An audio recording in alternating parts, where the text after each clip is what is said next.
Hey guys, tonight we drift back to the banks of the Tigris River, where the moonlight dances on quiet waters and the wind smells faintly of smoke and jasmine. It's the winter of 1400, and you're standing on the eastern walls of Baghdad, a city that refuses to die.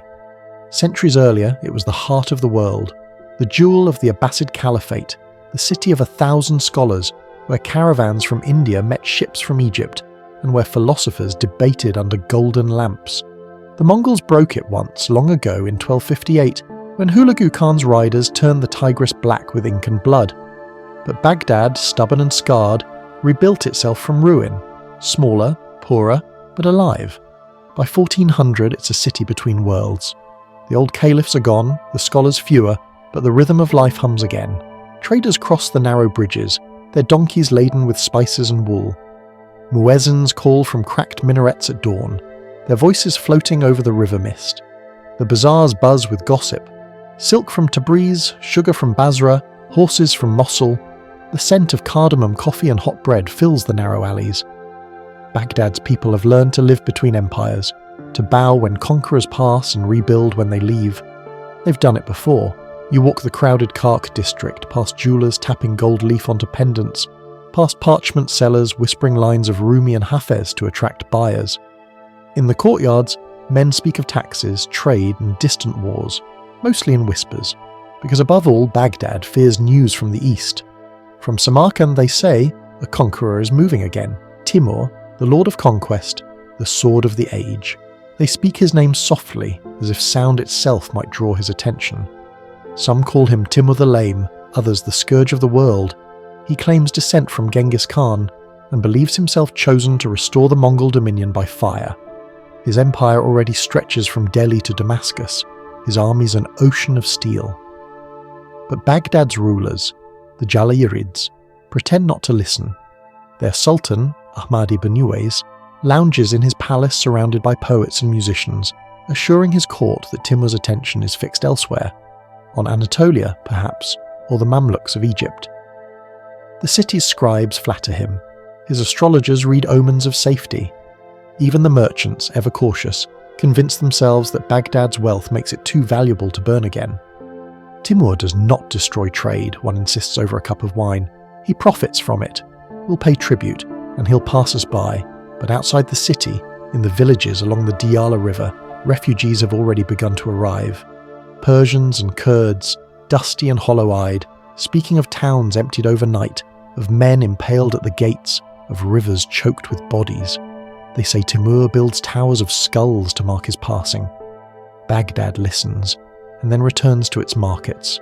The muezzin's call still sounds at sunset, the lamps still glow in the bookstalls, and fishermen still cast their nets where the river bends beneath the ruins of the old Abbasid palace. Life in Baghdad has always been stronger than fear, but if you listen closely at night, past the laughter from courtyards, past the hiss of oil lamps, you'll hear the faint echo of hooves, distant, rhythmic, inevitable. The steppe is moving again, and beyond the horizon, where the desert meets the mountains of Persia, the dust is already rising, the dust of 1,000 horsemen riding west. In the palace, Sultan Ahmad dreams of poetry and power, but in the barracks, soldiers sharpen swords that haven't seen battle in years. The city's old walls crumble in places, the gates, patched and repatched, groan when opened. Baghdad may have risen from ashes, but its bones are still brittle. You stand on the riverbank as the sun sinks behind the palm groves. The water glows red, then darkens to ink. Across the river, the call to prayer fades into silence. And for a heartbeat, everything feels calm. Too calm. The kind of calm history always gives a city right before it ends it. Because Timur is coming, and he remembers Baghdad. Far to the east of Baghdad, beyond the mountains of Persia and the cold deserts of Transoxiana, the great city of Samarkand shines under a pale winter sun. Its turquoise domes gleam like frozen sky. Its streets echo with the clang of forges and the murmur of scribes copying the histories of conquests not yet finished. This is the seat of Timur, the master of the world's fear. To his people he is Sahib Kiran, lord of the fortunate conjunction chosen by the stars. To his enemies he is something else entirely, a storm that walks. It is the year 1400, and Timur is restless. He has already crushed the sultans of Persia, humbled the khans of the steppe, and burned Delhi until the ashes fell like snow. His empire stretches from the Hindu Kush to the Caspian Sea, from the Oxus River to the gates of Syria. Yet for a man like him, borders are merely invitations. He sits now in his marble audience hall beneath banners captured from a dozen fallen kings. The lamps flicker across walls carved with verses about destiny. Courtiers whisper that he no longer sleeps, that his dreams have turned into maps. His generals wait in silence as he studies a painted globe tracing a finger westward. "Baghdad," he says at last, his voice calm, almost thoughtful. "They think I have forgotten." It's been nearly 40 years since he first heard the name of the city, a place that once rivaled Samarkand in beauty, now ruled by a dynasty that defied his authority. When he conquered Persia, the Jalayrid Sultan Ahmad fled west to Baghdad and dared to proclaim himself independent. Timur let it pass then, occupied with India and Syria, but now, with the east subdued and his rivals broken, his gaze returns to Mesopotamia like a hawk circling back to unfinished prey. "Baghdad," he repeats, "it rebuilt itself after the Mongols. Let us see how it survives me." The generals nod. None dare remind him that the city is ancient and sacred, that its scholars once lit the world's knowledge. Timur sees sanctity only as a test of will. He orders his emirs to gather the armies. From Samarkand, from Balkh, from Isfahan and Shiraz, they come, riders in lamella armour, engineers with siege engines, clerks carrying ledgers of loot and tribute. The roads fill with banners, drums, and the rumble of carts laden with arrows and stones. His army moves like a tide, not fast but absolute. Each unit carries its symbol: lions, suns, falcons, and wolves. The smell of horses and iron fills the air. Campfires burn every night across the plains, each one a point of light on the black canvas of his ambition. Timur's chroniclers record his words before departure. "The earth cannot have two suns. I will make it one." As they march westward through Persia, villages vanish behind them. The people of Hamadan, Ray, and Kermanshah send tribute: gold, silver, hostages, hoping to spare their homes. Those who resist are erased. The survivors tell stories of cities emptied overnight, of wells filled with ashes, of minarets rebuilt as pyramids of skulls. To Timur, it is not cruelty. It is geometry, the symmetry of punishment. In his tent at night, he reads the Quran beside the spoils of conquest, claiming divine favour for every campaign. To him, the destruction of Baghdad will not be desecration, but purification, a judgment upon arrogance. "The city defied me," he tells his council. "Its ruler fled my justice and mocked my name. I will cleanse it of pride." From the Euphrates Valley come scouts with maps of the Iraqi plains. The rivers run high that winter, and the marshes are thick with mist. But Timur's engineers are masters of terrain. They build causeways, bridges, siege carts that float upon the water. Nothing, not river nor ruin, slows the army of Samarkand. By the time the spring moon rises, Timur's banners are seen on the horizon of Khuzestan, the gateway to Mesopotamia. Word spreads like lightning along the caravan routes. The Lord of the East has come again. In Baghdad, merchants still open their shops, but their laughter falters. The price of bread doubles overnight. Refugees arrive with eyes wide and voices trembling, describing what happens to those who resist. Still, Sultan Ahmad refuses to believe. He gathers poets, astrologers, and advisors in his marble courtyard. "The man is old," he declares. "He will die before he reaches the Tigris." An old scholar bows his head. "Majesty," he says softly, "Timur does not die. He arrives." But the Sultan waves him away. Baghdad has withstood worse. And maybe it has. The city has been burned, rebuilt, ruled, and ruined a dozen times over. It has learned to survive conquerors by outliving them. But Timur is not just another conqueror.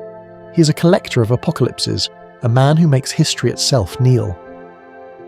From the east, the sky begins to darken again with dust. Birds rise in frightened flocks. The drums of Samarkand echo across the plains. Timur rides at the head of his army, wrapped in silk and steel, his right leg stiff, his eyes sharp. His horse is black as night, its hooves striking sparks on stone.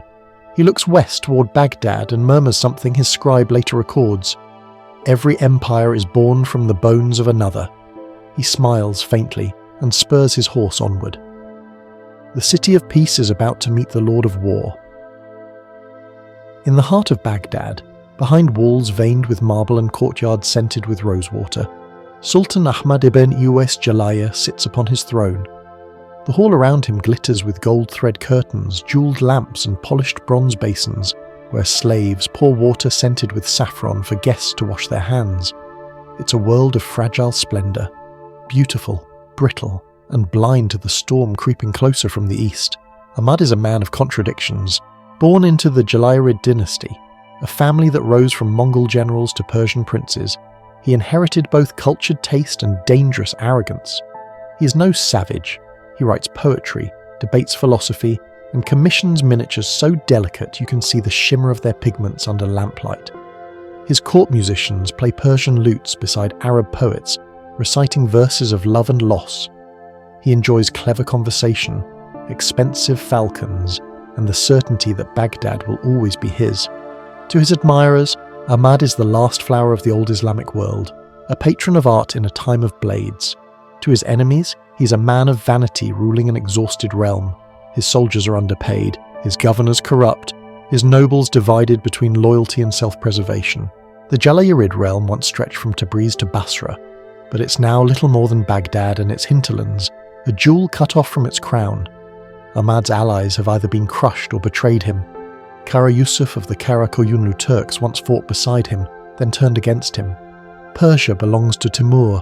Anatolia is chaos. The Mamluks of Egypt, busy with their own intrigues, send only polite excuses instead of aid. And still Ahmad tells himself that Baghdad is eternal. He walks through his palace gardens at night, past marble fountains and peacocks asleep on the branches.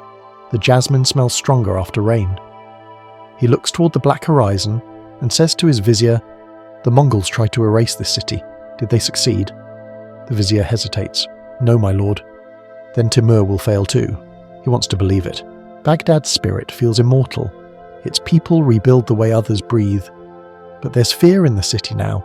The bazaars still open, but the laughter feels forced. Every caravan that arrives from the east brings stories of Timur's march.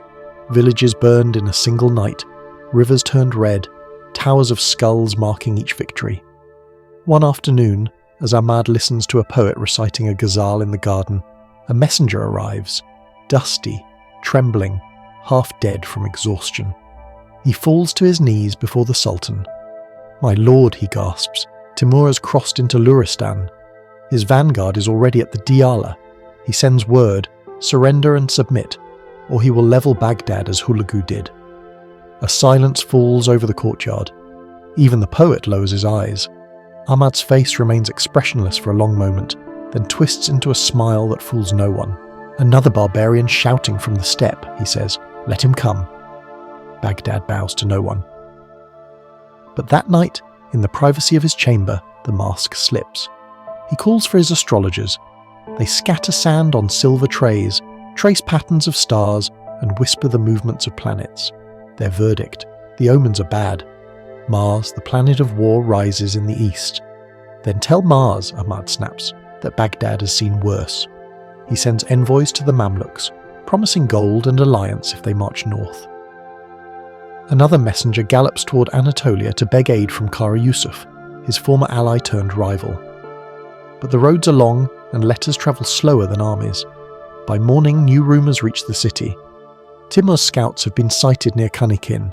Refugees pour through the gates. Peasants, artisans, even minor nobles fleeing ahead of the invasion. They bring no goods, only fear. Still, Ahmad holds court as usual. He orders new poems composed in his honour. He visits the mosque for Friday prayers, escorted by guards with gilded lances. The crowd bows as he passes, but fewer voices call his name. His generals meet him afterward in secret. "Majesty," one begins carefully, "we must strengthen the outer defences. The walls are old, the gates weak. We need more men, more arrows." "Do it," Ahmad says curtly, waving a jewelled hand, "and remind the people that God is with us." Let no coward speak Timur's name aloud, but God, it seems, is quiet. Every evening the smoke of distant villages darkens the eastern horizon. The sound of thunder isn't thunder at all, it's drums. Timur's army is moving through the hills, methodical, inevitable. On the 10th night of that winter, Ahmad stands on his palace balcony looking east. The wind is cold and the stars are sharp as glass.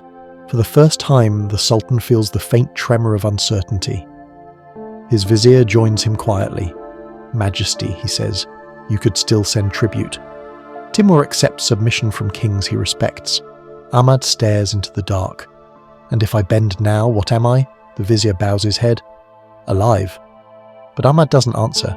His pride, or perhaps the weight of Baghdad's history, won't let him kneel.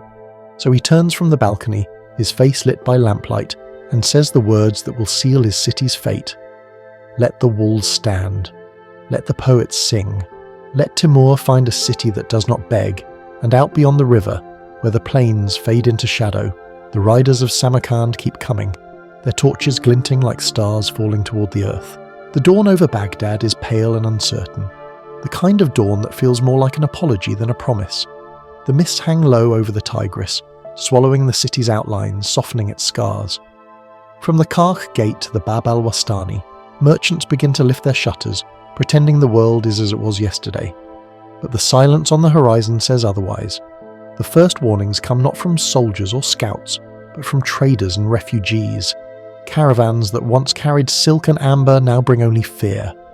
Men with cracked lips and hollow eyes tell of entire towns wiped clean off the map. Kanikin, Hulwan, Qasr Shirin, places that had stood for centuries, now nothing but soot and skulls. They describe Timur's army as a living machine. Drums beating like thunder, banners black as the plague, endless ranks of cavalry, each horse armoured, each rider silent until the killing begins. They say Timur does not take cities, he erases them. One merchant from Hamadan kneels before Sultan Ahmad, still trembling as he speaks. "Majesty, we saw the towers," he whispers. "He builds them with the heads of men, 1,000 for every day of defiance. He calls it order. He says it teaches the next city how to behave." The Sultan frowns, his jaw tight. "You speak of a man, not a monster," he snaps. "These are lies spread by cowards." But even as he says it, his fingers drum against the armrest of his throne. He knows fear when he hears it, and fear this pure cannot be invented. In the streets, the tone shifts. The same people who once laughed at Timur's name now whisper it behind closed doors. The price of wheat triples overnight. Families send their children to stay with relatives in the countryside. Caravans vanish from the roads. The mosques grow fuller, the markets emptier. Still, Ahmad insists the city will hold. His council gathers in the great Diwan Hall, where the mosaics still gleam in the torchlight, golden vines climbing up the walls, a memory of Baghdad's older glory. The generals, merchants and scholars argue beneath the high ceiling. One of the older emirs, his beard streaked with grey, leans forward. "Majesty," he says, "the stories are true. Timur's army moves faster than news. His engineers can cross rivers in a night. He leaves no survivors when defied. We must send tribute, gold, horses, whatever he demands." Ahmad slams his cup down. "And bow to him as a vassal? Is Baghdad to become another city on his leash? Number. The city of Harun al-Rashid bows to no foreign king." The room falls silent. Pride has spoken, and no one dares challenge it. But that night, the vizier, loyal and weary, meets secretly with the city's scholars and imams. They pray for deliverance, though even prayer feels thin. One of the elders murmurs, "When the Mongols came, we said the same. And where was deliverance then?" Outside the city, the signs multiply. Scouts report smoke rising from the east. Riders bring word that Diyala's villages are ash. The last outpost before the plain sends a message sealed in wax. Timur's vanguard has crossed the river. Then, silence. Days later, a lone guard returns, his armour scorched, his voice gone. He cannot speak, only gesture toward the east with shaking hands. The people of Baghdad climb the walls to see for themselves. On the horizon, under a sky turning red with dust, something moves, slow, dark, and endless. A ripple of unease runs through the city. Some drop to their knees, others run to their homes to pack what they can carry. From the palace balcony, Ahmad watches the growing haze. His advisors beg him to act. "Send envoys," they plead. "Offer gold. Offer submission before it's too late." But the Sultan stands unmoving. He will not burn Baghdad, he says. He wants its riches intact. He wants my surrender, not my ruin. He turns away from the balcony and orders a festival instead. Musicians in the gardens, lamps hung from every archway. Let the city see that its king does not fear. That night music drifts through the streets, sweet and defiant. Dancers twirl in courtyards, drums echo beneath the palm trees, but above it all, from beyond the eastern plain, another sound rises. Deeper, heavier, relentless. The drums of Timur. The next morning a new flood of refugees arrives, survivors from Bakuba. They carry no goods, only horror. They took the men, one woman sobs. They took the children. They piled the heads outside the mosque and wrote your name beneath it, Majesty, as a message. Ahmad's face turns pale. He dismisses her with a trembling hand, but her words follow him like a shadow. In the following days, the sky over Baghdad darkens with dust. Birds vanish. The Tigris runs strangely low, as if the river itself holds its breath. The city is no longer arguing about whether Timur is coming. It's only asking when. The imams preach calm from the pulpits. Trust in God, they say. He spared us before. But even their voices shake, and in the old Abbasid quarter, an elderly scribe writes in the margin of a chronicle, "The people of Baghdad do not believe fire burns until they feel its breath. Within a week, they will. The wind that rises from the east smells of iron and ash. It carries the sound of hooves, the rumble of drums and the faint clatter of armour, a sound like distant thunder that never stops." From Samarkand, the heart of Timur's empire, the greatest army in Asia begins to move. In that city of marble and turquoise, the people have seen this sight before, the departure of their master for yet another conquest. But this time feels different. Timur rides out not to expand his empire, but to punish. Baghdad, the city that defied him, has stirred something cold and personal in his heart. He calls it a reckoning for arrogance. His chroniclers will later call it divine justice. The truth lies somewhere between. The army that leaves Samarkand in the spring of 1400 is not merely large. It is organised chaos, an empire on horseback. Tens of thousands of cavalry fill the plains. Turkic horse archers, Persian lancers, Arab auxiliaries, and Indian elephants armoured in iron and brass. Behind them roll siege engines, catapults, and massive wooden towers dragged by oxen. The banners of Timur flutter like black fire against the horizon, each marked with the crescent and the wolf, symbols of dominion and hunger. Every unit moves with discipline born of terror. To disobey Timur is to vanish. To serve him well is to live another day. His soldiers have seen cities burned to the ground and palaces turned to ash. They no longer question orders. Timur rides at the head, wrapped in layers of silk and armour, his right leg stiff from the wound that earned him the name Timur the Lame. But his weakness is illusion. His presence is absolute. His hawk-like eyes miss nothing. Not a bent spear, not a soldier's hesitation, not the faintest suggestion of fear. When the morning sun rises, it glints off a sea of helmets and horse trappings, turning the steppe into a living mirror. Behind Timur rides his grandson Muhammad Sultan, eager and ambitious, and a cadre of trusted generals, Shahrukh, Pir Muhammad, and the dreaded Miran Shah, whose cruelty is said to rival even his father's. They ride west through Khorasan, crushing resistance as they go. The banners of the Kartids and Muzaffarids fall before them.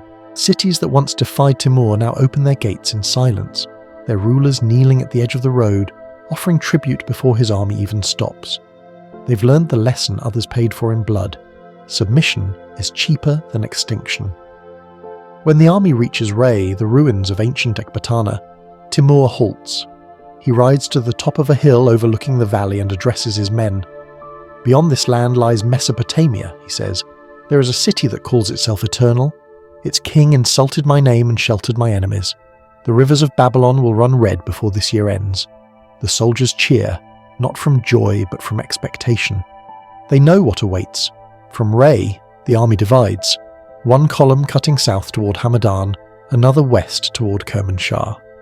Villages crumble in their path. Fields are burned, bridges destroyed, wells poisoned. The sky darkens with smoke as Timur's scouts sweep the land clean of resistance. Everywhere they pass, Timur leaves a signature, a pyramid of skulls stacked in careful symmetry. Each city gets its monument, each disobedient town its warning. "Let others see and learn," Timur says to his scribes. "Mercy is for those who bow." When he reaches the edge of the Zagros Mountains, Timur pauses again. The snow is melting and the passes are dangerous. His engineers go ahead, cutting roads through rock, building bridges from felled cedars. By night, torches flicker across the cliffs like fireflies, the light of a moving civilization. From the western slopes, his men can see the first faint shimmer of the Mesopotamian plains. Rivers thread through the landscape like veins of silver. Somewhere beyond them lies Baghdad, the city of peace, the capital that once ruled the world. Timur studies the view in silence. "The caliphs once ruled from there," he says almost to himself. "They called it the navel of the earth. Let us see if the earth still remembers them." The march continues through Luristan, where the tribes resist briefly and are annihilated. The survivors are driven ahead of the army as human shields, carrying ladders and siege wood. To Timur, every conquered people becomes a tool. His army swells as it moves. Some join willingly, others because they must. The landscape itself seems to wither under his passing. Once green valleys turn black with ash. The rivers, once blue, run thick with mud and debris. Birds vanish from the skies. The earth trembles under thousands of hooves. Word of his approach outruns him. In Baghdad, the panic grows, markets close. The city gates are repaired, though no one believes they will hold. The people pray, but even the imams know prayers cannot stop an army that carries its own gods. At the Diyala River, Timur's advance guard captures the last outposts of the Jalayirids. The defenders are brought before him. Timur listens to their pleas, then gestures calmly. "Spare one man," he says. "Send him back to Baghdad. Let him tell his master what he saw here." The man rides west, shaking so violently that he can barely hold his reins. When he reaches the city, he falls from his horse, his mouth too dry to speak. All he can do is draw in the dust with trembling fingers. Timur.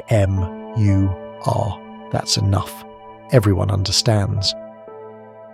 As the sun sets over the plain, Timur's tents stretch for miles. A city of canvas and iron, filled with smoke and the murmurs of soldiers sharpening blades. From his command tent, he can already see the glow of Baghdad's lights faint on the horizon, a ghost of civilization flickering in the path of apocalypse. He closes his eyes and whispers a prayer in Persian, not for mercy, but for purpose. "O Lord, you made me your scourge. Let no man forget your wrath." Then he rises, calls for his horse, and gives the order every city fears. The plains of Luristan fall away behind you like a spent dream, and before you stretches the wide, flat breadth of Iraq, a land ancient beyond words, once called Mesopotamia, cradle of empires, now trembling beneath the hooves of a single man's ambition. Timur's army pours through the mountain passes in endless waves, black banners flapping like wings of crows, dust clouds following them like loyal ghosts. The sound of their approach rolls across the valleys like an earthquake that never stops. You ride among them, or so it feels, the air thick with dust, sweat, and the smell of oiled leather. The drums beat slow and steady. Doom, doom, doom. Timur's generals ride beside him, their armour glinting in the morning sun, each with his own retinue of horsemen and standard-bearers. Behind them come the siege trains, massive wagons pulled by oxen creaking under the weight of catapults, battering rams and towers of iron. Even the rivers tremble at the sight. Crossing into Iraq is more than a campaign, it's a ceremony of conquest. Timur believes himself chosen by heaven to restore the dominion of Genghis Khan, and every march, every battle, is a sermon to that divine right. When the army reaches the first fertile plains of Diyala, he dismounts, scoops a handful of the dark earth, and lets it run between his fingers. "The soil of prophets," he murmurs, "and now of judgment." The people of the valley have heard the stories. They've seen the refugees. Most do not wait to see the reality. Villages empty overnight, men leading camels laden with what little they can carry, women clutching children and scrolls of Quranic verse. The ones too poor to flee take to the marshes, hiding among reeds that whisper their fear to the wind, but not everyone escapes. Timur's vanguard rides ahead with brutal efficiency, surrounding any settlement that dares show light or smoke. At Mandali, a small town on the river, The elders offer tribute: gold, wheat, horses, and 2 young hostages from their noblest families. Timur accepts their surrender with a smile that chills the blood. Loyalty, he says, is its own reward. He spares the town but orders every man branded with his mark, a crescent cut into the skin of their right arm. Mercy for Timur always comes with memory. By the time his army reaches Bakuba, the outer line of Baghdad's influence, the world before them looks scorched. The palm groves are stripped bare for timber. The fields, once green with barley and wheat, lie black under burned irrigation canals. The few remaining defenders are little more than frightened farmers armed with spears. Timur's men sweep them aside without effort. From his command tent, Timur watches the smoke rise and calls for his mapmaker. "Draw this," he says, pointing toward the horizon where the haze of Baghdad's distant walls can already be seen. "The Tigris bends here, the city lies there. We will camp between her rivers so that even her reflection cannot flee us." He turns to his engineer, the Persian master Ali Khwaja, whose machines have broken 100 fortresses. "Build the causeways," Timur orders. "The rivers will not save them. If the water stands in our path, let it drink the bodies of our enemies." The engineers go to work. In 3 days, they raise bridges of rope and timber across the Diyala, their crews singing work songs drowned by the hammer of nails and the creak of ropes. When the first divisions cross, the river turns red from the mud kicked up by thousands of hooves. The sky darkens again, not from storm but from ash. Timur orders fires lit each night across the horizon to remind Baghdad that the dawn belongs to him. His riders spread out across the countryside, burning farmsteads and capturing supply routes. Every tower they build of skulls marks another day's march west. Inside Baghdad, panic deepens. Word reaches Sultan Ahmad that the Persians have crossed the Diyala, that the roads to Wasit and Basra are already cut. The Sultan's court erupts in confusion. Some plead to surrender, others call for jihad. Ahmad silences them all with a raised hand. "I will not kneel before the crippled butcher," he says. "Let him see that Baghdad still has teeth." But the city's bite is blunted. Its army, barely 10,000 strong, cannot match Timur's 100,000. Its walls, rebuilt after the Mongols, are cracked and old. Its gates, Bab al-Kah, Bab al-Talis, Bab al-Tigris, have not been tested in a century. Still, the Sultan orders banners raised and trumpets sounded. In the mosques, the imams call for courage. In the markets, criers shout that God will deliver them as he delivered the faithful before. The people want to believe. But at night, from the eastern towers, they can already see the glow of Timur's campfires spreading across the horizon like a rising sun of flame. By the 10th day of the invasion, the army of Samarkand stands at the banks of the Tigris. The river glitters under the moonlight, its surface smooth as glass. Beyond it lies Baghdad, quiet, proud, unaware of how fragile it looks from across the water. Timur sits astride his black horse, gazing at the city lights. He says nothing for a long time. Then, almost softly, "Once, the world's wisdom lived there. The scholars, the astronomers, the poets." He pauses. "Now it shelters liars and traitors." He raises his hand. His generals bow. "Let no man sleep until the city is surrounded." The drums start again, echoing across the plains, and somewhere within Baghdad's walls a muezzin calls the night prayer. His voice trembles, but it rises clear into the smoky air. Allahu Akbar. The river listens in silence, knowing it will soon carry more than prayers. The city of Baghdad, that old mosaic of glory and ruin, wakes to the sound of its own heartbeat, the steady hammering of carpenters and soldiers as they shore up walls not meant to face an empire. Dawn spills pale light over the Tigris, turning the minarets to silhouettes against a sky thick with dust. Beyond the eastern horizon, the world burns, and everyone knows what that means. Timur is here. Inside the city, panic moves like water through cracked stone. Merchants hide their silver beneath floorboards. Families load donkeys with bread and rush for the western gates. The mosques echo with prayers that feel more like apologies. But in the heart of the city, inside the white walls of the palace, Sultan Ahmad ibn Uwais still clings to the illusion of control. He stands before a map of Baghdad spread across a marble table, his fingers stained with ink and rage. "We will not yield," he says, his voice cutting through the murmurs of his court. Baghdad has survived Mongols, plague and famine. It will not fall to a lame butcher and his band of steppe thieves. Around him, his advisors shift uneasily. The vizier, an old man whose beard trembles when he speaks, dares a reply. Majesty, Timur's army numbers more than the city can hold in its dreams. We have 10,000 men, perhaps fewer. Our walls are thin, and our towers... He hesitates. They crumble when tested. Ahmad slams his fist onto the map. Then we'll rebuild them before he arrives. The general of the guard bows low. Majesty, he has arrived. That night, from the eastern walls the people see it. A sea of campfires stretching across the plains, each one a tiny sun. The wind carries the smell of smoke and horses. The earth itself seems to hum with the movement of armies. Inside Baghdad, the Sultan's last defences begin to take shape. Every able-bodied man is ordered to the walls. The city's blacksmiths hammer day and night, melting down old armour, reforging broken swords. In the markets, barrels of pitch and oil are rolled to the gates. Children are sent to gather stones for the catapults. Archers practice in the courtyards until their fingers bleed. The Tigris bridges are torn down to slow the invaders crossing. The northern and southern gates are sealed with iron bands.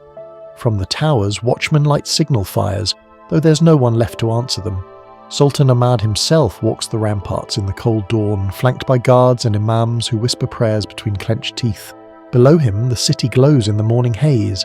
The domes of mosques catching the first light, the markets still silent, the river wide and slow.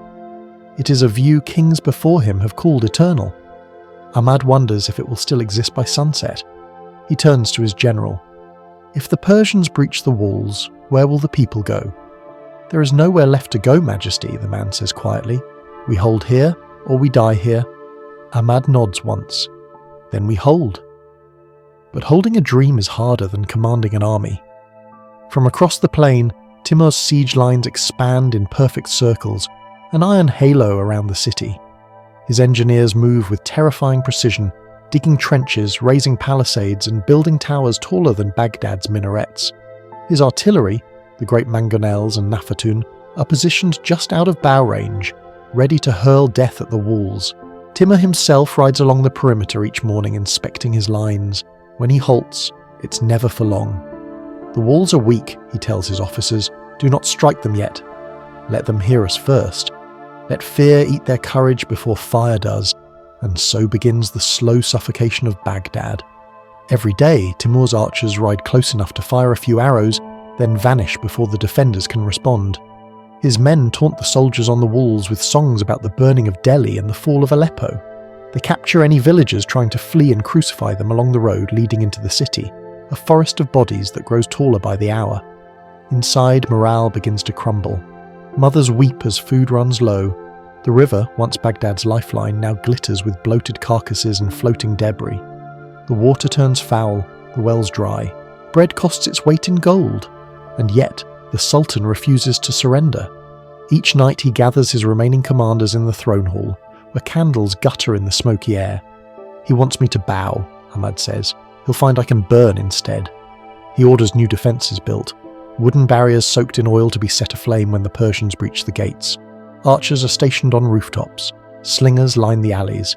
He even promises freedom to prisoners if they take up arms. The scholars of the city, those few who remain, record what they see with quiet despair. One writes, "The Sultan's courage is great, but the city's bones are weary. We fight not for victory, but for memory." From the palace balcony, Ahmad can see the Persian camp glowing in the night. The lights move like fireflies, far too many to count.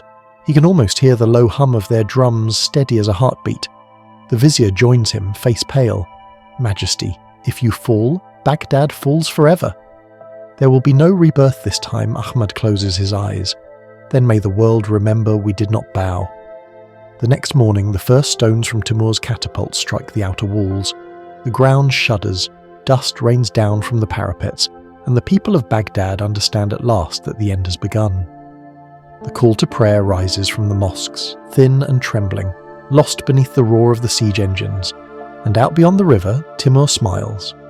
For him, the game has finally begun. The morning sky breaks open over Baghdad in streaks of copper and smoke. From the eastern plain comes a sound that has no beginning and no end, The march of thousands, the thunder of hooves, the hiss of arrows slicing air. The people of Baghdad climb to their rooftops and see it at last. The vanguard of Timur, an iron tide glinting beneath the sun, a living horizon of banners and steel. They come in silence first, a moving shadow, until the trumpets sound, the deep, rolling cry of conquest. The banners unfurl one by one, black, red, and gold, each marked with the symbols of Timur's realm, the crescent, the sword, the wolf. Then come the drums. The sound travels through the ground itself, a pulse that shakes the stones of Baghdad. For the first time in generations, the city trembles not from memory, but from presence. On the walls, the defenders stare in disbelief. The soldiers have heard the stories, but the sight before them defies imagination. The vanguard alone stretches farther than the eye can follow. Archers on small, swift horses, each rider cloaked in lamella armour, eyes hidden behind cloth and dust. Behind them rumble the siege trains, drawn by elephants and oxen, their wheels groaning under the weight of engines taller than the walls they're meant to crush. At the head rides Miran Shah, Timur's son, a man whose cruelty has become legend. He wears blackened armour, his face half hidden beneath a silk veil. Beside him rides Pir Muhammad, his cousin, younger and restless, eager to prove himself. Their presence means one thing. Timur himself is near, watching, waiting. When the Persians halt on the plain, the dust rises around them like mist. Miran Shah lifts his hand, and the sound stops. Even the horses seem to freeze. It is an army trained to obey silence as much as command. Then, in that eerie stillness, a small group of riders breaks away from the ranks. They carry a single white flag, a sign of parley. The city's gates creak open just wide enough for two figures to step out, a court messenger in embroidered robes and a trembling imam sent by Sultan Ahmad. They cross the narrow bridge over the Tigris, their sandals slick with dew, and approach the line of mounted Persians. The air feels heavy. A herald from Timur's camp steps forward. His voice, when it comes, carries like thunder. By order of Amir Timur Gurgan, Lord of the Conjunction, Shadow of God on earth, Conqueror of the age, Baghdad is commanded to surrender. Its ruler, Ahmad ibn Uwais, is summoned to kneel and offer obedience. Tribute will be accepted. Defiance will be erased. The Imam swallows hard. The Sultan of Baghdad rules by the will of God, he says, his voice trembling. He will not kneel to a mortal. The herald studies him for a moment, then smiles, slow, almost pitying. Then his city will kneel for him. He turns his horse and rides back toward the sea of soldiers. The envoys return to the city, their faces grey with dread. Inside the palace, Ahmad listens as the Imam recounts every word. When he finishes, the Sultan's jaw tightens. He demands my submission as if I were a servant, he mutters. Tell him Baghdad bows only to heaven. The vizier pleads, Majesty, mercy may yet be bought. A gift? Tribute. Perhaps even a token of loyalty. But Ahmad cuts him off. No, the Mongols took this city once. I will not let another barbarian write his name in its ashes. So the Sultan sends his answer. That night, under a cold moon, a courier leaves the city walls carrying Timur's flag, torn in half and wrapped around a brick of Baghdad's earth. When it reaches the Persian camp, Miran Shah looks at it and laughs, a harsh, mirthless sound. He mocks my father. The message is brought to Timur himself. He sits in a vast tent draped with silks from Delhi, surrounded by his generals and astrologers. The envoy kneels, trembling. Great Lord, he whispers, the Sultan of Baghdad refuses surrender.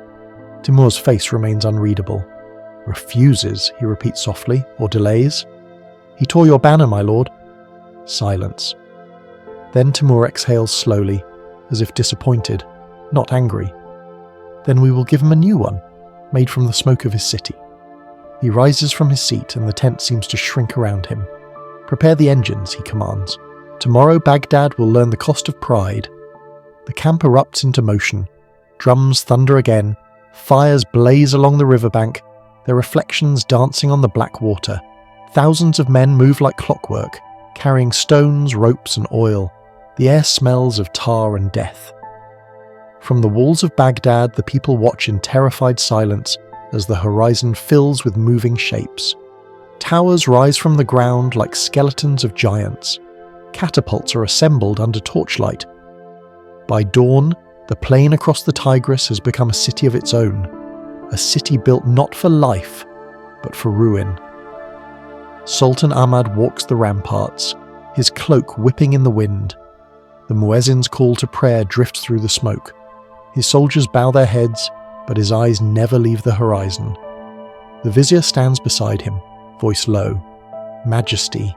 He builds faster than we breathe. Ahmad doesn't answer. His gaze fixes on the growing shadow of Timur's siege towers. Then let him come, he says finally, voice flat as stone. Let him find that Baghdad still remembers how to burn. Below, the river glimmers under the first light of day, calm, indifferent, waiting to carry the dead downstream.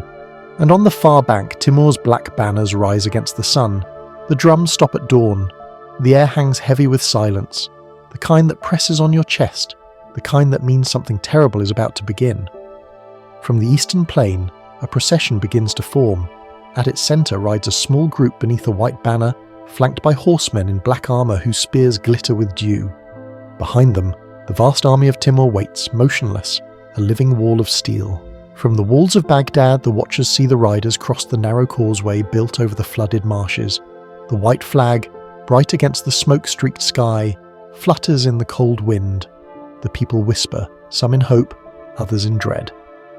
The last time such a banner was raised in front of a city, it had meant one of two things: surrender or slaughter. The delegation halts just outside arrow range. The lead envoy dismounts, an older man in robes of deep blue, embroidered with the sigil of Samarkand's court. He raises a scroll sealed with red wax and calls up to the walls in Persian, "By the command of the Emir Timur Gurgan, Lord of the Fortunate Conjunction, Conqueror of the Age, we summon the Sultan of Baghdad to hear the decree of destiny." The echo carries across the water, the gates creak open, and a handful of Baghdad's commanders ride out under the Sultan's banner, gold and green frayed at the edges. At their head is the vizier, pale but composed, his white beard trembling slightly as he reins in his horse. "Speak," he calls down. "Baghdad hears you." The envoy unrolls the scroll. His voice is steady, measured, and cold. "Thus says Timur, son of Taragai, descendant of the conquerors. The city of Baghdad once held the throne of the caliphs. It ruled by the light of knowledge, by justice, and by the will of heaven. But its ruler, Ahmad ibn Uwais, has turned his back upon truth. He has harboured rebels, defied tribute, mocked the divine order, and claimed dominion without strength. For this, Baghdad stands condemned. Yet Timur is merciful. The gates may still open. The Sultan may yet live. If he comes forth, unarmed, with the keys of the city and the tribute of gold, silver, and obedience. If he refuses, then the sun shall not set upon Baghdad until every house is silent and every street red with dust. The envoy lowers the scroll, his eyes fixed on the vizier. "Choose." The old man says nothing. He can feel the weight of 1,000 eyes upon him. Soldiers on the walls, refugees crowded behind the gates, imams whispering prayers that sound more like farewells. Finally he answers, voice cracked. The Sultan of Baghdad bows only to God. The envoy inclines his head, not with anger, but with pity. Then may God remember his pride. He turns his horse and rides back across the plain. The white banner dips once, then vanishes into the sea of soldiers. From the wall, the vizier watches as Timur's camp stirs. Trumpets blare. The sound rolls over the river like thunder. The Persians begin to move, not rushing but deliberate, organised, terrifying. Siege engines creak into place. Arrows glint in the light. By noon, the sky over the plain is black with the smoke of cooking fires and the shadows of cranes lifting stone and timber. The siege has begun. Inside Baghdad, the news spreads like flame. The markets shut. The mosques overflow. People pray, curse, and weep all at once. The Sultan paces his throne room, his jewelled robes rustling like whispers of a dying age. "He dares to summon me like a servant," he mutters. He forgets who built these walls, who ruled from this throne. The vizier enters quietly, his face lined with exhaustion. "Majesty," he says. He forgets nothing. He remembers what all conquerors remember, that mercy is a luxury of the strong. Ahmad turns sharply. "You would have me crawl to him?" "I would have you save your people," the vizier replies. For a moment the Sultan says nothing. The only sound is the crackle of the brazier. the faint rumble of distant drums. "Send him this," Ahmad says finally. He removes a golden ring from his finger and the symbol of Baghdad's sovereignty, and hands it to the vizier. "Send it with no words. Let him decide whether it means defiance or tribute." The vizier bows and departs. That night, under a starless sky, the ring reaches Timur's tent. It is placed before him on a silver tray. The conqueror studies it for a long moment, turning it between his fingers. The gold catches the light of the lamp, throwing reflections across his scarred hands. He looks up at his generals. A king's ring without his body, a gesture without submission. Miran Shah steps forward. "Father, let me answer it." Timur nods slowly. "At dawn, send him my answer." And when dawn comes, the answer arrives, not in words, but in fire. The first salvo of catapults arcs across the sky, trailing black smoke. Stones the size of oxen crash into the outer walls, sending clouds of dust and shards of brick into the streets. Arrows follow, thousands of them, blotting out the morning sun. The sound of impact rolls through the city like thunder, shattering windows, shaking the minarets. Baghdad answers with its own fury. Drums pounding, horns blaring, men shouting, "Allahu Akbar!" from the ramparts as they hurl rocks and flaming oil. The city roars back to life, defiant and desperate. In his command tent, Timur listens to the chaos, eyes half closed. "Let them fight," he murmurs. "Let them bleed for every stone.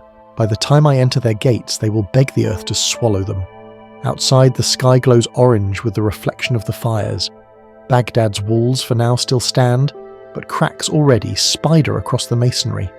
The siege has only begun, and yet the end feels close enough to taste.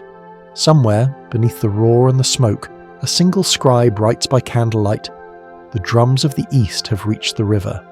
The city of peace no longer knows peace. The siege tightens like a noose. By the 5th day, the Tigris runs brown with silt and ash, its current thick with the wreckage of shattered boats and broken beams. From the watchtowers of Baghdad, you can see the whole horizon alive with motion. Timur's army spreading outward, forming a perfect circle around the city. Every gate, every bridge, every possible road of escape is sealed by banners black and gold. The ring of steel grows smaller with every hour, and the silence inside grows louder. Timur calls it the dance of constriction, a tactic he learned from the steppe wolves who surround their prey until it stops moving. His engineers have mastered it. Each morning the siege lines shift closer. Each night they build new palisades, new trenches, new towers that inch toward the city walls. Fires burn in the camps, forming an unbroken ring of light that turns Baghdad's night sky into a red halo of doom. From the palace terrace, Sultan Ahmad ibn Uwais can see those fires stretching endlessly, flickering reflections of his enemy's patience. The vizier stands beside him, face grey from sleeplessness. "Majesty," he murmurs, "they've sealed the southern gate. No food, no water from the farms. The granaries will last 2 weeks at most." Ahmad doesn't look at him. His gaze is fixed on the horizon. "If the people must starve, they will starve proud," he says quietly. "Better hunger than humiliation." The vizier bows his head. "And when they rise against you from within?" The sultan says nothing. Inside the walls, the city decays hour by hour. The markets that once rang with the cries of merchants now echo with silence. The bakeries are shuttered, the fountains run dry. Smoke from the catapult strikes drifts through the streets like ghosts. The sound of impact, the dull, endless boom of stone on stone, becomes the city's heartbeat. At night, people gather in mosques, reciting prayers between coughs of dust. The imams speak of God's mercy, but their eyes betray fear. In one sermon at the Great Mosque of Mansour, a preacher declares, "Baghdad has always risen again. The Mongols could not kill it, nor shall this Timur." His voice quivers when a tremor shakes the walls mid-sermon, the sound of another section of rampart collapsing into rubble. Outside, the Persians keep building. Siege towers rise like monsters on wooden legs, draped in oxhide to resist fire. Each is taller than the city's walls. Behind them, Timur's engineers assemble great mangonels, al-Munjanik al-Azim, that hurl boulders weighing hundreds of pounds. Every strike sends up plumes of dust so thick that daylight itself seems to choke. Timur watches it all from a black tent embroidered with verses from the Quran in gold thread. To him, this is not destruction, it is discipline. Baghdad must be made an example, a story so terrifying that no other city will ever again question his word. One evening he summons his generals. They gather around a map drawn on silk showing the Tigris winding like a snake around the besieged city. "Divide the river," Timur says. The room falls silent. He points with a silver rod. "Here, we dig a new channel, deep enough to flood their lower quarters. Here, we dam the water to the north. They think the river protects them. Let it become their grave instead." The order spreads through the camp. Hundreds of labourers set to work under torchlight, carving canals and trenches with tools stolen from the lands they conquered. Within days, the flow of the Tigris shifts. The riverbanks crumble. Mud seeps into the streets of Baghdad. When the citizens wake, they find the water has turned against them, flooding some quarters while leaving others bone dry. Wells collapse. The stench of rot fills the air.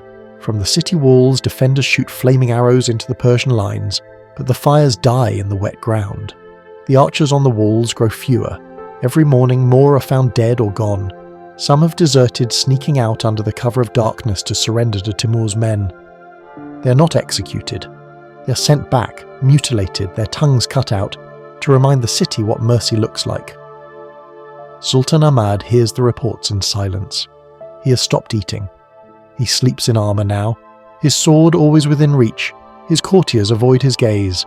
The poets he once loved have fled or fallen silent. The gardens where music once played are now filled with the wounded. At sunset, the first breach comes. Timur's cannons, primitive but deadly, pound the eastern wall for hours. The ground shakes with every blast. Stones tumble, dust fills the air, and when the wind clears, a section of the rampart has collapsed into the moat. The defenders rush to fill the gap with debris and corpses. In the Persian camp, a herald approaches Timur's tent. "The outer walls crack, my lord," he reports. Timur nods. "Not yet. Let them break themselves before we enter." That night, the sky turns red again as both sides trade fire.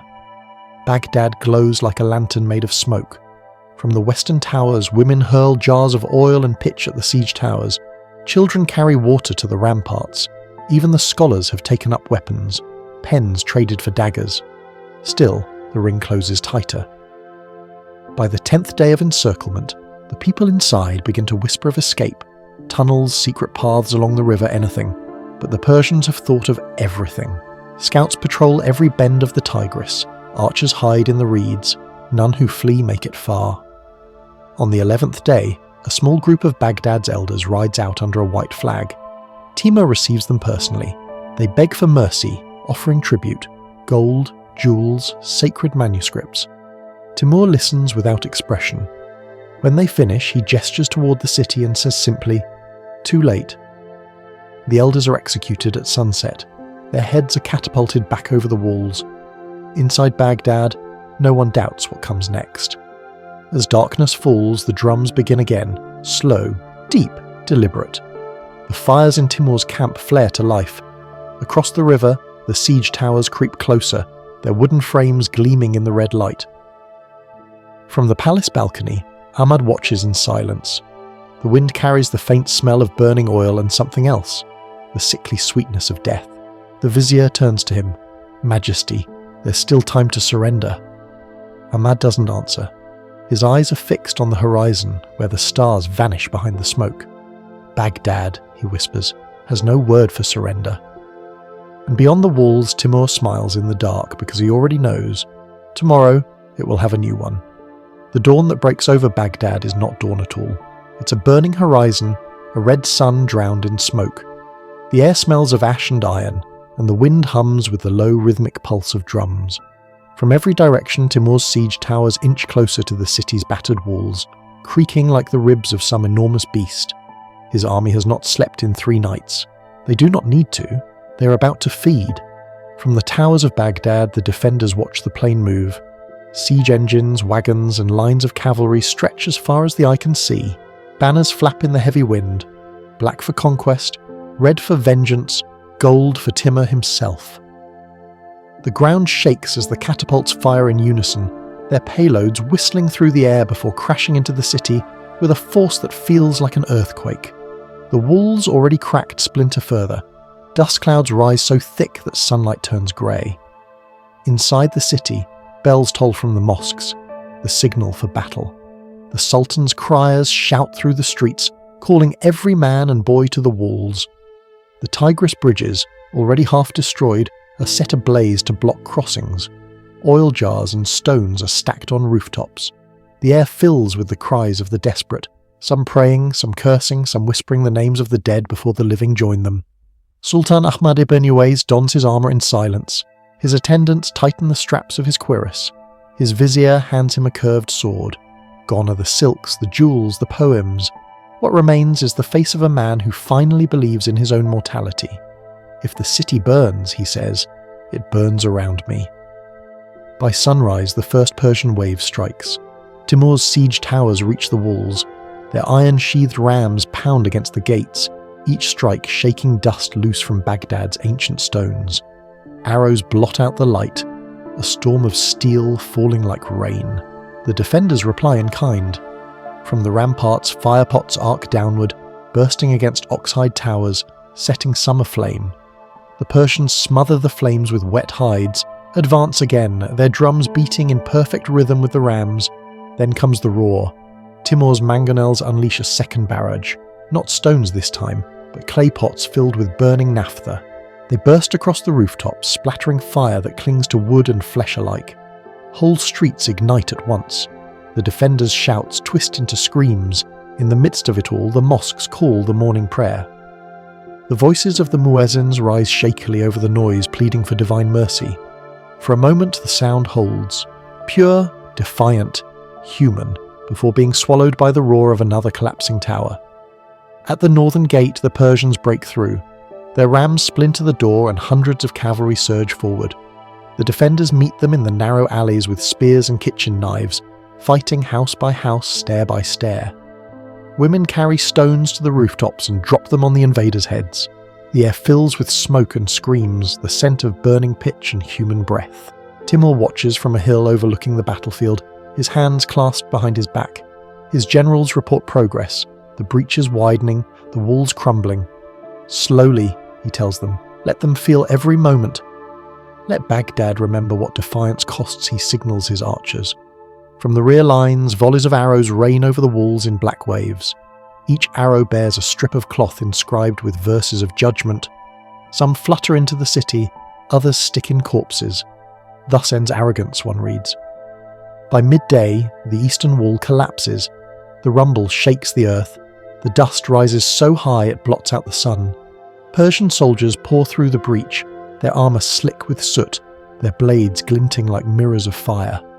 The defenders fall back toward the inner quarters, dragging wounded comrades, shouting for water that no longer exists. The Sultan's palace becomes the final line. Ahmad rallies what remains of his guard, fewer than 500 men, and forms a shield wall at the gates. This is Baghdad, he cries, the city of Harun al-Rashid. The world will remember how we died. It's a good speech, but the world remembers other things. The Persian vanguard smashes into them like a tide. The sound of iron on iron drowns every prayer. Arrows hiss past, horses rear, men vanish beneath the crush. In the chaos, the vizier finds Ahmad, his face streaked with soot. Majesty, he shouts, we must flee, the western gate is still open. Ahmad's eyes burn. Baghdad does not flee. He raises his sword and drives forward into the melee. The vizier can only watch as his king disappears in a storm of dust and blood.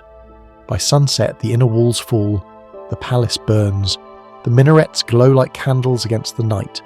The Persians push inward, methodical and merciless. Timur's orders are clear, no survivors among the armed.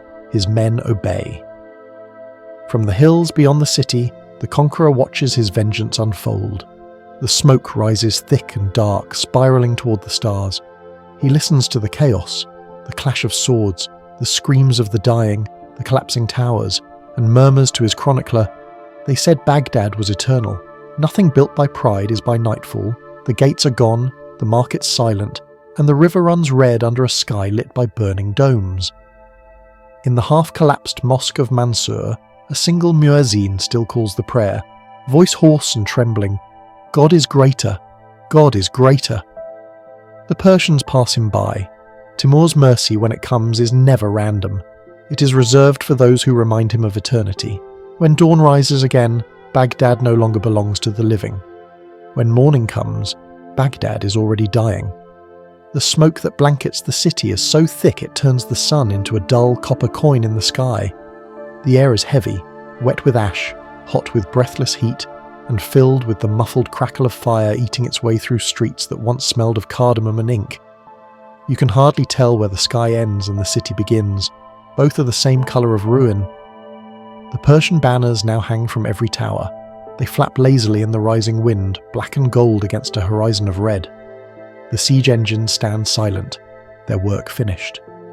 The walls that held for centuries lie open in jagged wounds, and through them flows an army that moves like water.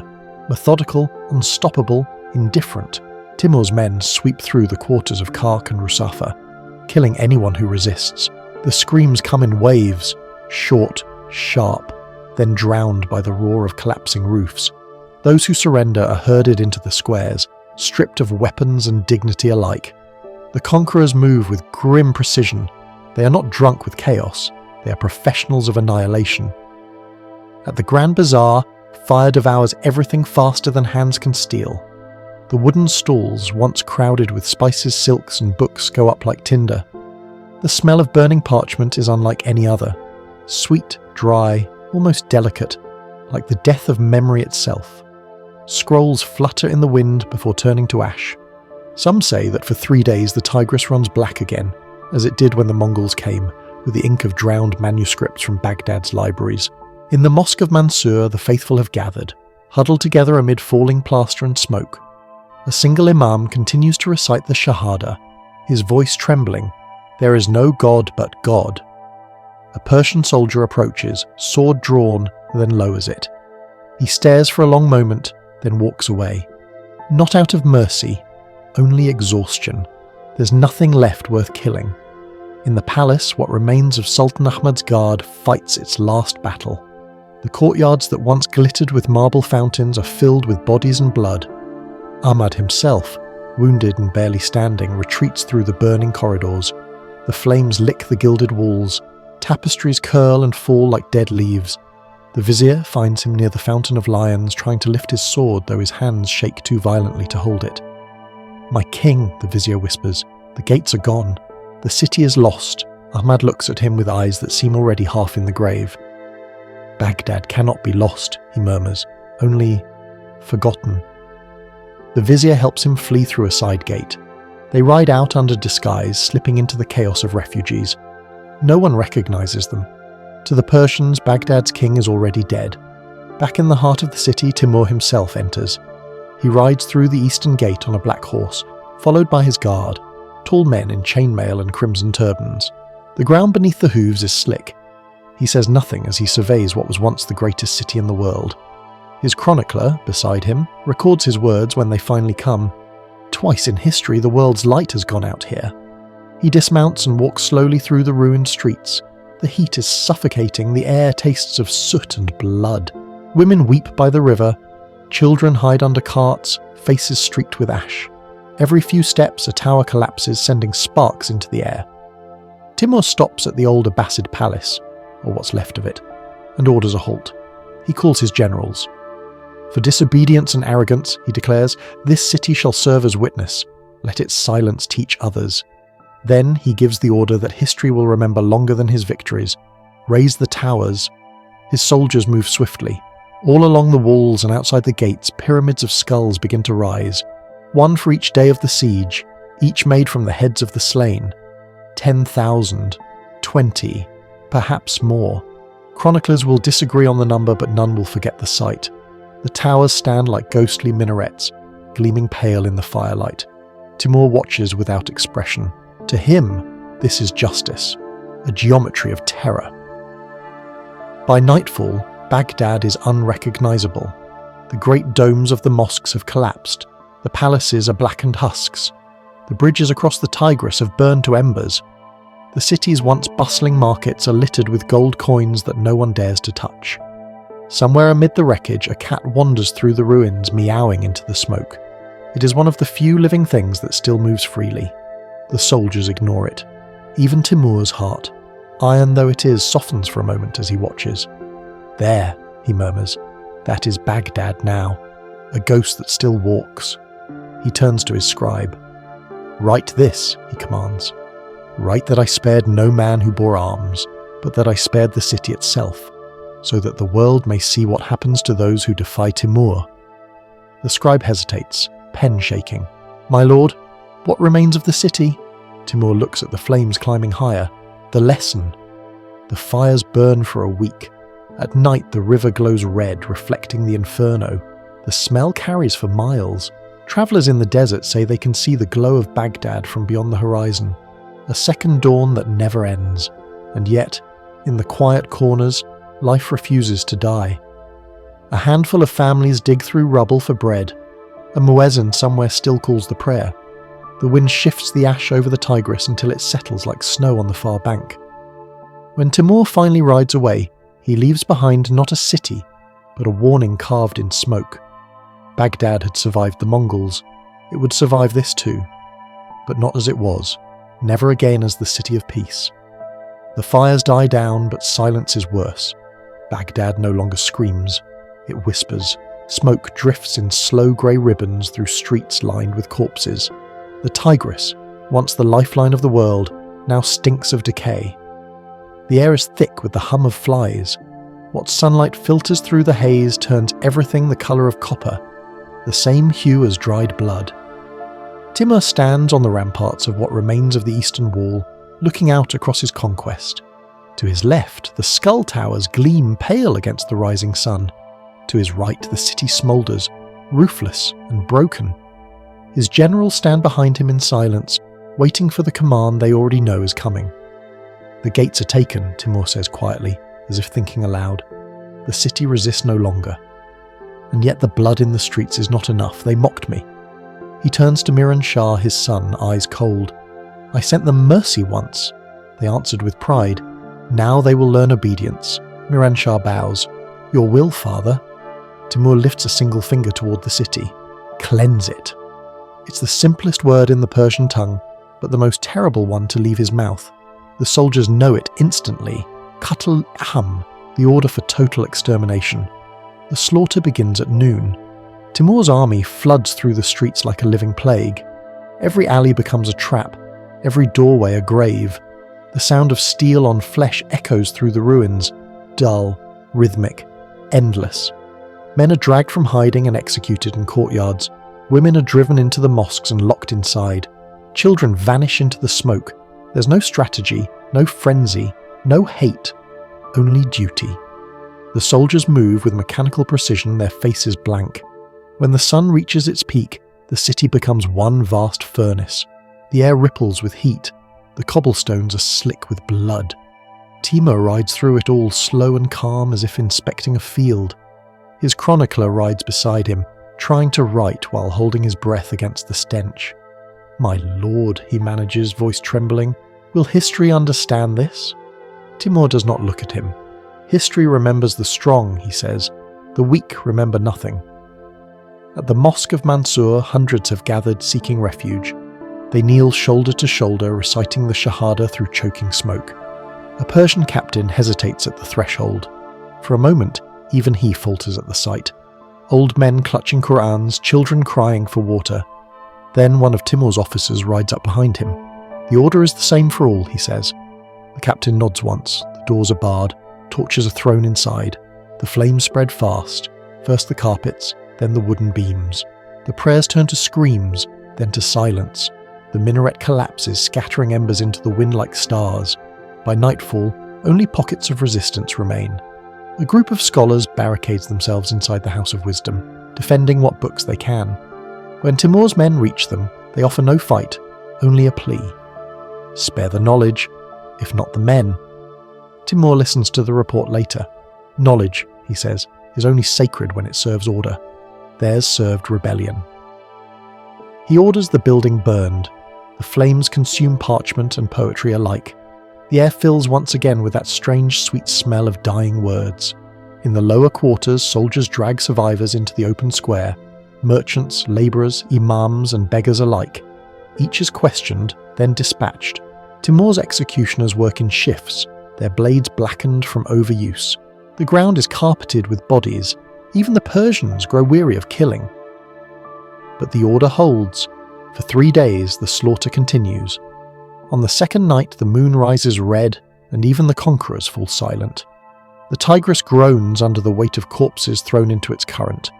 The river that once reflected Baghdad's glory now carries its dead downstream, toward Basra and the sea. A Persian chronicler later writes, "For 7 miles the river ran as if with thick wine. The fish fed well, and the jackals sang.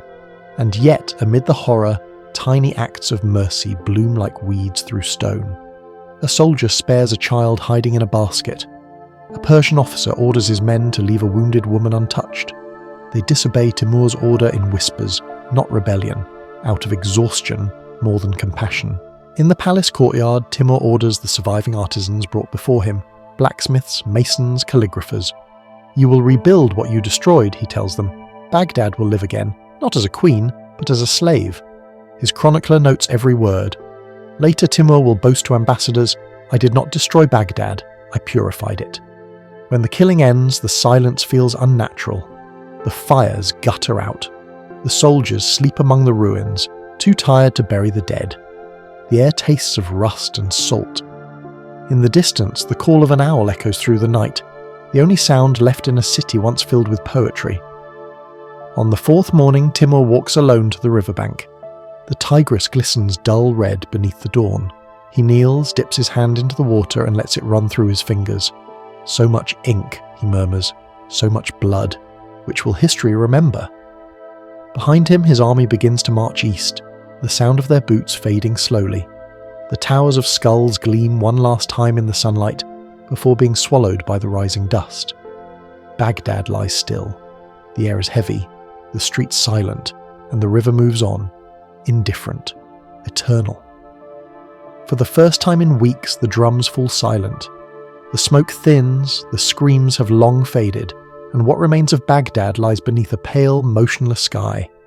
The city is no longer a battlefield, or it is a wound. The air is thick with the smell of burnt cedar, rotting flesh, and wet ash. The Tigris drifts by like a mirror of blood, reflecting broken minarets and charred domes. You can hear the faint crackle of collapsing timbers, the hiss of fire dying in its own smoke and nothing else. Timur stands on a rise above the ruins, wrapped in his dark cloak, unmoving. Behind him, banners droop in the still air. The wind itself seems to fear this place. His generals stand in a loose semicircle, armoured, waiting for their lord to speak. The sun climbs higher, turning the skull towers at the gates into pillars of light. At last, Timur turns. "The punishment is complete," he says, voice low but carrying. "The arrogance of kings and the treachery of scholars have been repaid." Miranshah, his son, bows. "Baghdad is ours, father. Shall we rebuild it?" Timur's eyes narrow slightly. "Rebuild?" he repeats, as if testing the word. "It will rebuild itself. The dead feed the soil. The living will learn from it. That is how cities rise again, from fear." The generals nod, though none dare to look at the carnage around them. Timur gestures to his chroniclers, who stand ready with their tablets. "Record what has been done. Write that the city of peace defied heaven and was judged. Write that the conqueror spared the river, so the world might remember its red reflection." His chronicler, a scholar from Herat, dares to ask, "My lord, how shall we measure your justice?" Timur looks down at him, not angry, merely curious. "By the silence of my enemies." He turns his horse toward the city and rides slowly through the ashes. The path is narrow, winding between collapsed walls and burned-out mosques. A dog trots past, carrying a bone. Somewhere in the distance, a door creaks open, a sound so out of place that even Timur halts. From the ruins of a house, an old woman emerges, her clothes blackened with soot, her eyes hollow but alive. She kneels in the dirt, clutching a small bundle to her chest. Timur studies her for a moment. "What is that?" She opens the cloth. Inside lies a charred Quran, half burned, its calligraphy still visible through the soot.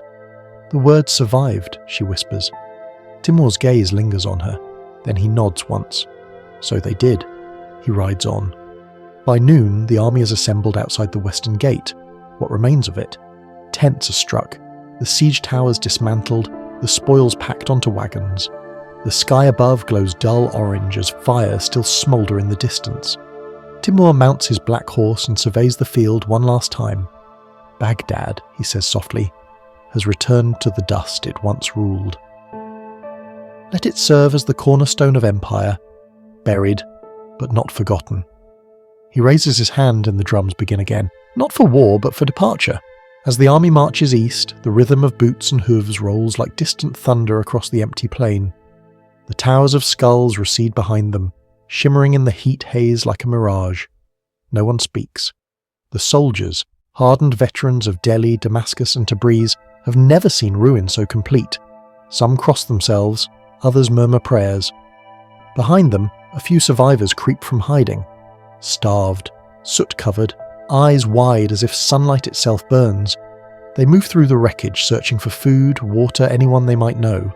A child finds a clay pot intact and begins to cry, not from grief, but because something, anything, has survived. The chroniclers who will one day write of this moment struggle to find words. Some call it vengeance, others justice, others madness. But Timur will call it order.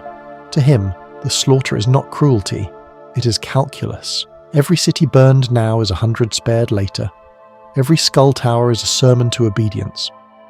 On the 5th day of the march, Timur halts his army on the far bank of the Diyala River. He turns once more toward the west. The air is clearer here. From the ridge, you can just make out the faint smoke of Baghdad, thin as a sigh against the horizon. He raises his hand toward the city and whispers a prayer in Persian. O Lord of heaven and earth, I am your scourge. Forgive the hand that carries your fire. Then he turns away, spurring his horse forward. For the first time in weeks, rain begins to fall. The ash on the plain turns to mud, the skulls glisten white, and the fires hiss into steam. The Tigris swells again, carrying the last of Baghdad's ashes downstream toward the sea. By the time the sun sets, Timur's army is gone, a mirage fading into the east. The plain is empty. Only the wind remains, whispering through the towers of the dead, and in the ruins of the once great city the muezzin's call rises one more time. Faint, broken, but still there. God is greater. Baghdad breathes again, barely, and the river moves on. The days that follow Timur's departure are grey and airless. The fires have eaten themselves out, leaving only blackened bones of buildings and a silence so complete that it presses on the chest like a weight. Baghdad, once a heartbeat of the world, lies still, its streets carpeted with ash, its domes hollow, its gardens drowned in soot. The only sound is the faint trickle of the Tigris, moving sluggishly through a city that no longer seems alive. When the conqueror's army disappears beyond the horizon, those few who survived crawl out from cellars, cisterns, and wells. They blink against the dull light, half-starved and half-mad, stumbling through ruins that used to be home. Some walk barefoot through charred markets where the ground is still hot. Others fall to their knees where mosques once stood, whispering prayers to ghosts. The first thing they notice is the smell, a stench that clings to everything. Burnt oil, human rot, wet ash, the bitter sweetness of decay. It fills the lungs, seeps into the skin. Even the wind seems afraid to touch it. The second thing they notice is the silence. The birds are gone. The call to prayer has stopped. The only voices are those of the dying. The survivors move like shadows. They search for water, for food, for one another. A mother digs through rubble with bleeding hands, unearthing the small wooden toy her son once played with. She presses it to her lips and weeps until her voice breaks. A young man finds his father's sword half melted in the ruins of their house. He throws it into the river and walks away without looking back. The mosques, once centres of light and learning, are open to the sky now. Their domes have collapsed, their courtyards are filled with bodies. The House of Wisdom, where scholars once debated stars and geometry, is nothing but a heap of ashes and glass. The few surviving manuscripts flutter across the ground like burned wings. The ink has bled into the soil, a black memory that will never fade. Somewhere in the Karkh quarter, a handful of imams gather in the remains of a mosque with no roof. They stand among rubble and corpses, calling the prayer. Their voices are hoarse, their words broken by grief, but they call anyway. The echo travels over the ruins and dies in the wind. Still, they repeat it 5 times a day. A traveller from Basra arrives weeks later and records what he sees. The towers were of skulls, the air was poison, the streets so empty that one might walk from the palace to the bridge and meet no soul but the dead. In the markets, the gold and silver lie untouched. Coins scattered among bodies, jewels glittering in dust. No one dares to take them. The survivors know that wealth means nothing in a city without life. They trade in food, in silence, in tears. The Tigris, once blue and proud, now runs the colour of rust. It carries fragments of the city downstream, half-burned manuscripts, bits of brick, the occasional bone. Fishermen from villages farther south tell stories of catching fish that glow faintly red in their nets. They refuse to eat them. Weeks turn into months. Slowly, the first caravans return. Cautious merchants, curious wanderers, a few displaced families. They find Baghdad unguarded and ghostly. The gates hang open. The roads are empty. Yet beneath the ruin, something begins to stir. A blacksmith sets up a forge in a half-collapsed alley, hammering scrap iron into tools again. A baker rebuilds his oven using stones from a broken mosque. A woman plants lentils beside the riverbank where her house once stood. Children chase one another through the ruins, their laughter thin but defiant. Life, fragile and stubborn, creeps back into the cracks. Far away in Samarkand, Timur's chroniclers finish their records. They describe the campaign in cold precision, the strategy, the discipline, the justice. They call it the correction of the rebels of Iraq. They write that the city was punished, that peace was restored. They do not mention the smell, or the silence, or the ashes that still fall on the Tigris when the wind is right. And yet, travellers carry the truth. They whisper it across deserts and mountains, that Baghdad died twice, and the second death was quieter, but deeper. That its ghosts walk the riverbanks at night, whispering verses from forgotten books. That the towers of skulls gleam under the moon like white tombstones for an entire civilization. Still, the city does not vanish. It endures, wounded and humiliated, but alive. The survivors gather bricks and rebuild walls, even as the old ones crumble beside them. They tell stories to keep madness at bay, stories of how the caliphs once ruled, how the poets sang, how the lamps of learning once glowed brighter than stars. A century later, travellers will write that Baghdad has begun to breathe again. Smaller, poorer, but still defiant. The mosques rise once more, though their domes are patched with clay. The markets reopen, though their stalls are bare. The Tigris still flows, slower now, as if tired of carrying so much history. And yet, beneath everything, the dust, the rebuilding, the daily prayers, lies the memory of 1401, when the conqueror came and the world's heart stopped beating. The survivors' children will never forget the sound of those drums, nor the red light that filled the sky, nor the strange silence that followed, a silence that felt like judgment. Baghdad, the city of peace, became the city of shadows, but shadows like memory can outlast fire. Night returns quietly to Baghdad, not the kind of night that brings fear, but one that feels tired, almost tender, as if the sky itself wishes to forget. The stars appear faintly, their light softened by the smoke that still lingers above the river.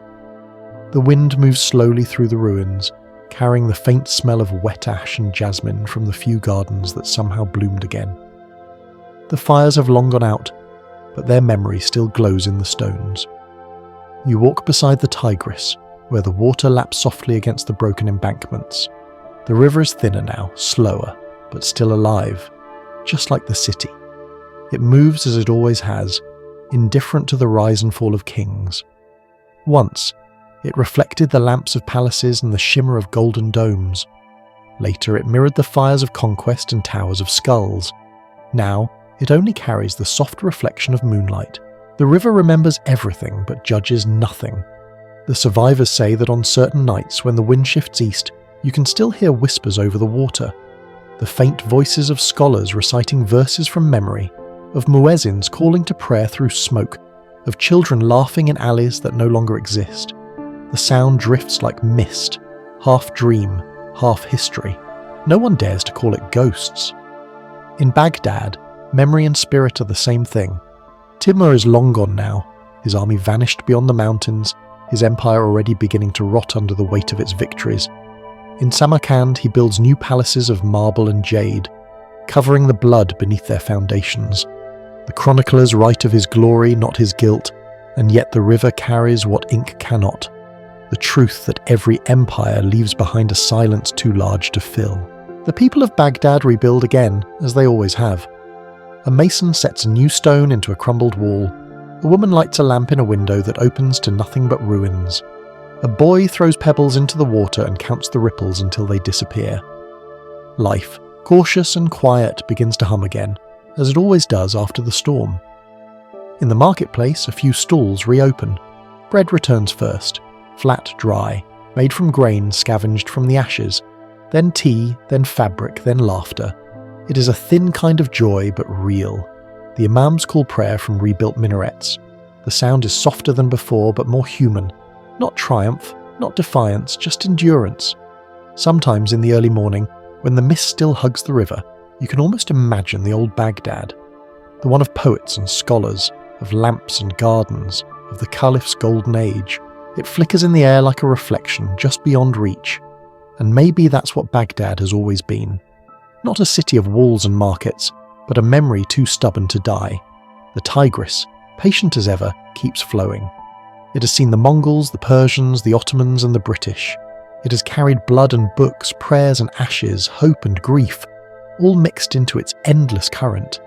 It knows that everything passes and everything returns. You stop by the riverbank and listen.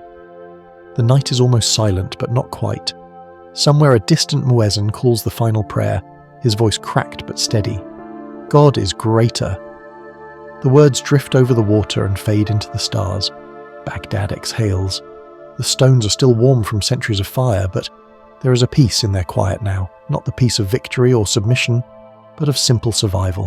The kind of peace that comes when there's nothing left to lose and still somehow the heart keeps beating. If you listen closely, you can hear it. Not the drums of conquest or the cries of battle, but the soft, rhythmic lap of the Tigris against the shore. The river remembers, it always does. It remembers the glory, the ruin, and the rebirth.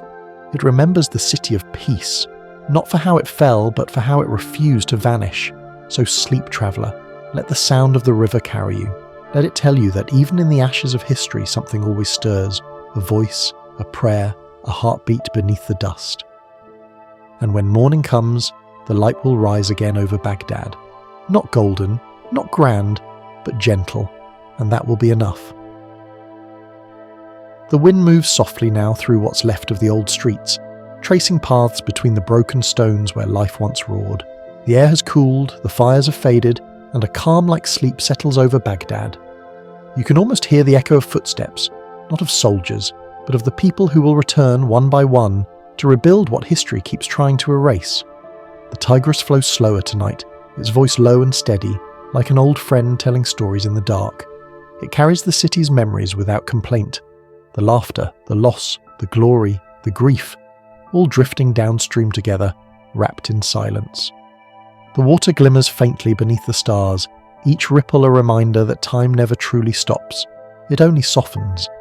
If you stand by the river long enough, you begin to understand what Baghdad has always known, that cities, like people, do not die all at once. They fade, they burn, they fall, and then quietly they begin again.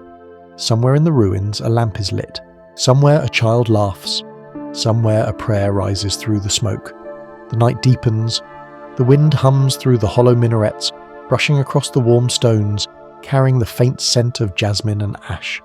It sounds almost like a lullaby, slow, ancient, forgiving. So close your eyes, traveller. The wars are over for now. The river still runs, the stars still watch, Baghdad still breathes. Let the sound of the water steady your heart, the same way it steadied theirs. History never truly ends, it just drifts downstream whispering, "We are still here." Sleep well beneath the memory of the city of peace. Good night, sweet dreams.